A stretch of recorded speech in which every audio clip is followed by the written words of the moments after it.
Hello everyone, welcome to my channel.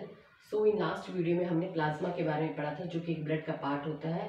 और blood में क्या होते हैं, सेल्स होते हैं। 3 टाइप के सेल्स होते हैं, red blood sales, white blood cells और प्लेटलेट्स। सो आज भी हम पढ़ेंगे रेड ब्लड सेल्स के बारे में। What is red blood cells? Red blood cells are also called erythrocytes. So red blood cells का अनदर नेम क्या होता है? Erythrocytes. Erythro means red and cyte means cells. Okay, और ये क्या होते हैं, हमारे ब्लड में 45% होते हैं। सो रेड ब्लड सेल्स क्या होते हैं? जो हमारे ब्लड में रेड कलर होता है, ब्लड का जो रेड कलर है is due to through the red blood cells. And red blood cells क्या करते हैं, हमारी बॉडी में ऑक्सीजन को कैरी करते हैं, हमारी पूरी बॉडी में ऑक्सीजन को ट्रांसफर करते हैं। Okay, so we will discuss the features of the red blood cells. Red blood cells are the most abundant. So सबसे ज़्यादा जो सेल्स हमारी बॉडी में प्रेजेंट होते हैं वो कौन से होते हैं? रेड ब्लड सेल्स प्रेजेंट होते हैं। ओके, एवरेज कितनी होती है? 5 मिलियन टू 5.5 मिलियन। जो इनकी एवरेज होती है 5 मिलियन और 5.5 मिलियन तक ये प्रेजेंट होते हैं हमारी बॉडी में, और ये सबसे ज़्यादा प्रेजेंट होते हैं। Next is size is 7.2 micrometre. इनका साइज कितना होता है? 7.2 माइक्रोमीटर होता है। और लाइफ स्पैन कितना होता है इनका? 120 डेज होता है। आफ्टर 120 डेज क्या होते हैं, ये डिस्ट्रॉय हो जाते हैं। और one more point, red blood sales को कितना टाइम लगता है बनने में? 7 to 9 डेज से बनते हैं, और आफ्टर डिस्ट्रॉय कितने दिन में हो जाते हैं? 120 डेज के बाद ये क्या हो जाते हैं? डिस्ट्रॉय हो जाते हैं।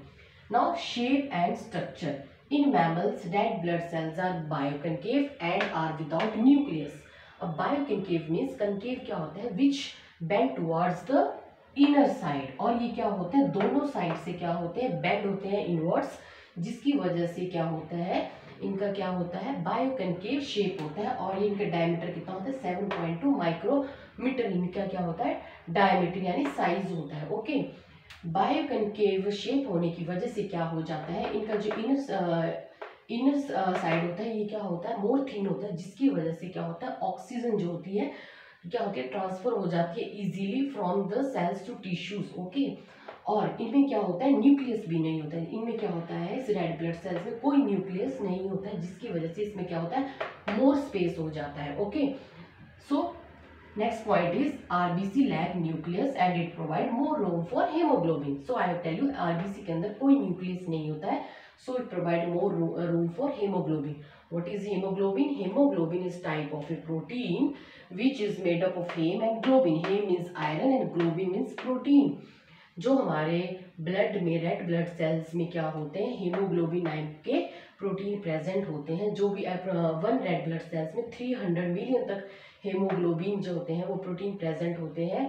वन हेमोग्लोबिन जो होता है उसमें क्या होता है? 4 ऑक्सीजन मॉलिक्यूल्स अटैच होते हैं, जिसकी वजह से रेड ब्लड सेल्स क्या करते हैं? ऑक्सीजन को ट्रांसफर करते हैं। और जो कलर होता है हमारे ब्लड का रेड ब्लड सेल्स की वजह से, वो किससे आता है? हेम से। हेम में क्या होता है? आयरन होता है। आयरन क्या करता है? रेड कलर देता है किसको? रेड ब्लड सेल्स को।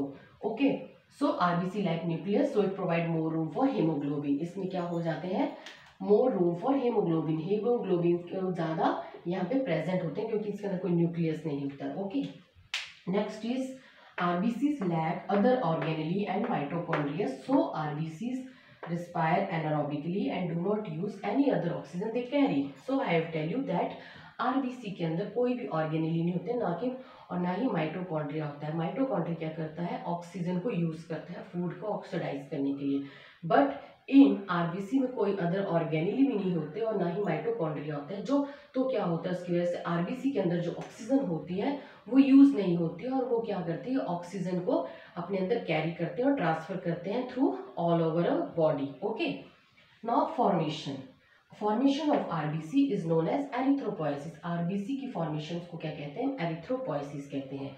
It occurs in bone marrow in adults. अब आरबीसीज कहाँ बनते हैं? हमारे ब्लड में कहाँ बनते हैं? जो आरबीसीज बनते हैं, रेड ब्लड सेल्स बनते हैं, वो कहाँ बनते हैं? बोन में बनते हैं। अब बोन में कहाँ बनते हैं? बोन मैरो में। What is bone marrow? Bone marrow is spongy semi solid tissue in bones. अब बोन में क्या होता है? एक सेमी सॉलिड स्पॉन्जी टिश्यू होता है, ये बोन है, इसमें एक प्रेजेंट होता है स्पॉन्जी सेमी सॉलिड टिश्यू। अब बोन मैरो भी कहते हैं 2 टाइप्स के होते हैं, one is red bone marrow, second is yellow bone marrow. Starting में क्या होता है? ये रेड बोन मैरो जो होता है पूरी बोन में प्रेजेंट होता है, बट जैसे जैसे एज बढ़ती है ये सेंटर में क्या हो जाता है, येलो बोन मैरो में ट्रांसफर हो जाता है। अब ये रेड बोन मैरो कहते हैं स्पॉन्जी टिश्यू होता है जो कि स्टेम सेल से बनता है, स्टेम सेल से बनता है। और ये रेड बोन मैरो क्या करता है, फिर ये रेड ब्लड सेल्स बनाता है, और ये रेड ब्लड सेल्स किससे कनेक्ट होते हैं, ब्लड कैपिलरी से कनेक्ट होते हैं। जैसे जैसे सेल्स बनते जाएंगे बोन से, ये क्या करेंगे, ब्लड कैपिलरीज में ट्रांसफर होते जाएंगे, हमारे प्लाज्मा में डिस्ट्रीब्यूट होते जाएंगे। ओके, 1 to 3% जो होते हैं रेड ब्लड सेल्स जब बनते हैं वो तो प्लाज्मा में डिसॉल्व हो जाते हैं। 97 to 99% जो रेड ब्लड सेल्स होते हैं वो हमारे ब्लड में फ्लो करते हैं। Okay, and in embryonic stage it forms in liver. अब एम्ब्रियोनिक स्टेज में क्या होता है, जब बच्चा जो होता है हमारे फॉर्म में होता है, एम्ब्रियो फॉर्म में होता है, उसमें तो बोन्स नहीं होती है, वो क्या करता है हमारे उसमें रेड बोन मैरो कहाँ बनता है, लीवर में बनता है। और now one more point is that red bone marrow जो होता है कौन सी बोन्स में बनता है, मोस्टली रेड बोन मैरो जो होता है लॉन्ग बोन्स होती हैं हमारी बॉडी की, उनमें बनता है। For example femur and steamer. Femur जो होती है हमारी थाई की बोन होती है जो हमारी बॉडी की सबसे लॉन्गेस्ट बोन होती है। And next is sternum. Sternum is the bone which is present in the chest cavity. Centre में यहाँ पे हमारी एक बोन प्रेजेंट होती है चेस्ट कैविटी में, स्टर्नम लॉन्ग बोन होती है, उसमें भी क्या बनता है हमारा बोन मैरो प्रेजेंट होता है, जिससे क्या बनते हैं red blood cells, red bone marrow बनता है और येलो बोन मैरो बनता है। येलो बोन मैरो का क्या फंक्शन होता है, येलो बोन मैरो क्या करता है, हमारी बोन्स को फैट देता है, उसको सपोर्ट देता है, उसको स्ट्रॉन्ग बनता है। और रेड बोन मैरो का क्या फंक्शन है, ये हमारी बोन्स में क्या बनाते हैं, रेड ब्लड सेल्स बनाते हैं, जो कि क्या करते हैं ब्लड में फिर डिस्ट्रीब्यूट होते हैं, फ्लो करते हैं। Okay, now in male haemoglobin कितना प्रेजेंट होता है, 13.16 gram per DL, and in female it is present 11.13 gram per DL। So mail में 13.16 होता है, उसमें ज़्यादा होता है haemoglobin as compare to female में। Okay, so I hope it is till now it is clear to all of you. Okay, next video we will discuss in more detail the functions of RBC. Okay, if you like this video please like and subscribe. Thank you.